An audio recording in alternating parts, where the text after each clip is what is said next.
Tarix boyu insan sivilizasiyası daim sərhədlər aşmağa çalışıb. İlk insanlar mağaralardan çıxıb təbiəti fəth etdilər. Dənizləri keçdilər, dağlara qalxdılar və nəhayət sonunda göyə baxmağa başladılar. Bu baxış zamanla teleskoplara, raketlərə və ulduzlara doğru uzanan böyük bir arzuya çevrildi. Bu arzulardan biri də qırmızı planet olan Marsdır. Mars uçsuz-bucaqsız kainatda yerə ən çox bənzəyən planetlərdən biridir və son 10 illiklərdə 2-ci Dünya ideyasının simvoluna çevrilib. Amma bu xəyalların arxasında çoxlu sayda sual dayanır. Marsda doğrudan yaşamaq mümkündürmü? Yoxsa bu sadəcə elmi fantastik filmlərin bizə aşılamış olduğu bir illüziyadır? Bugün Marsda yaşamaq ideyası elmi və texnoloji inkişafa paralel olaraq reallığa çevrilməkdədir. Artıq bu planetə sadəcə teleskoplarla baxmırıq.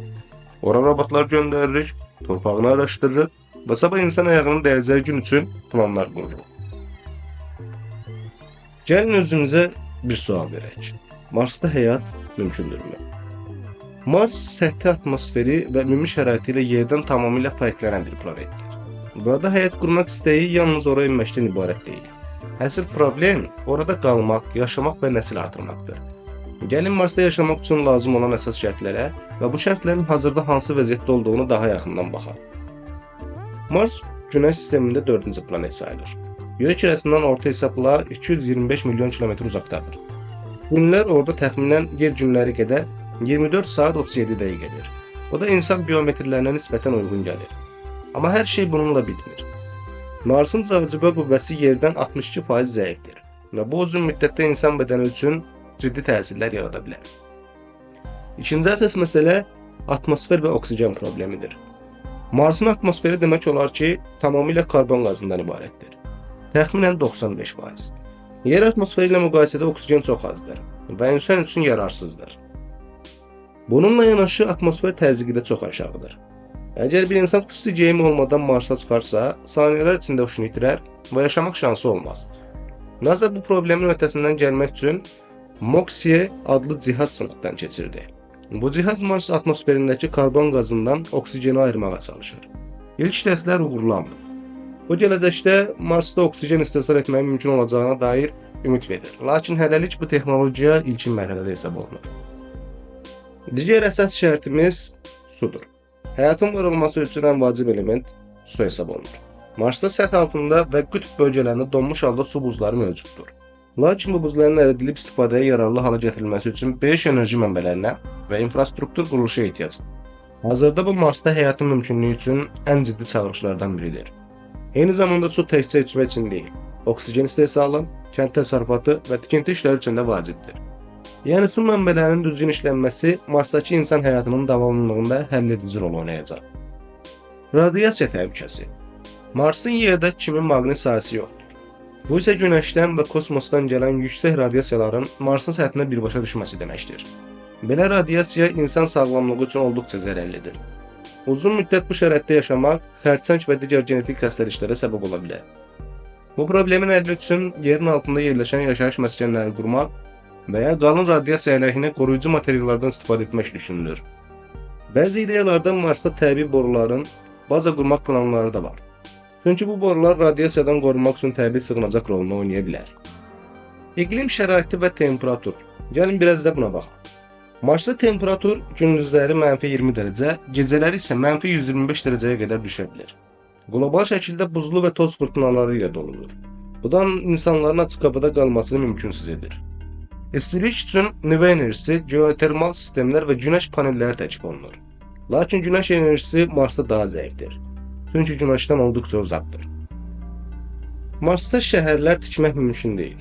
Ən azından hələlik. Amma model tipli 3D çap olunmuş yaşayış məkanları qurmaq mümkündür.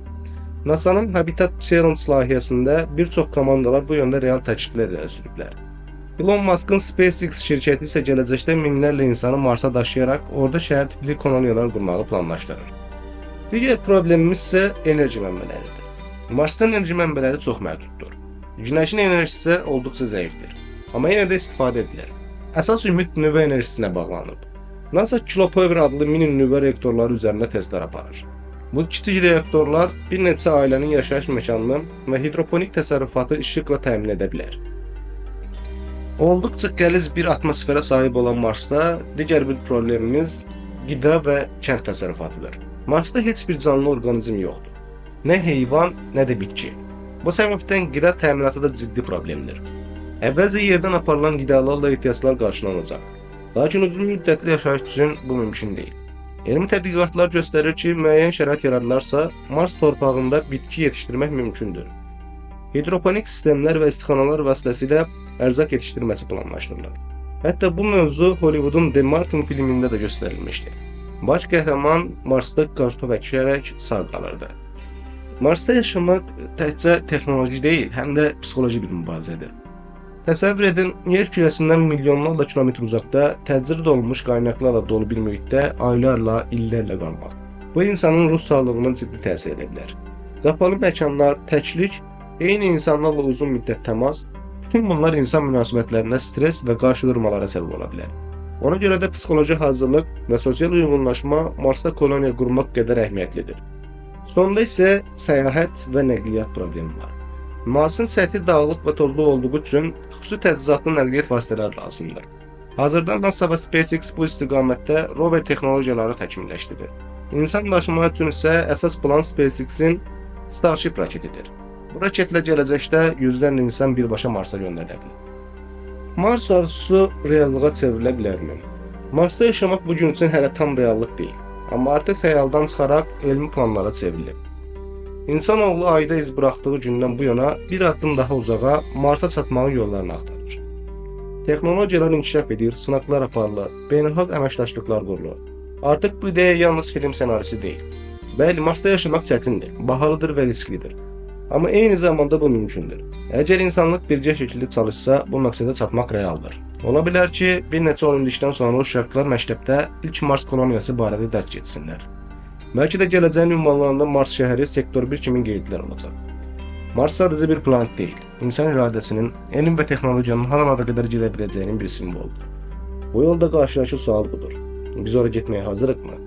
Və daha önəmlisi, getdikdə orada qala biləcəyikmi?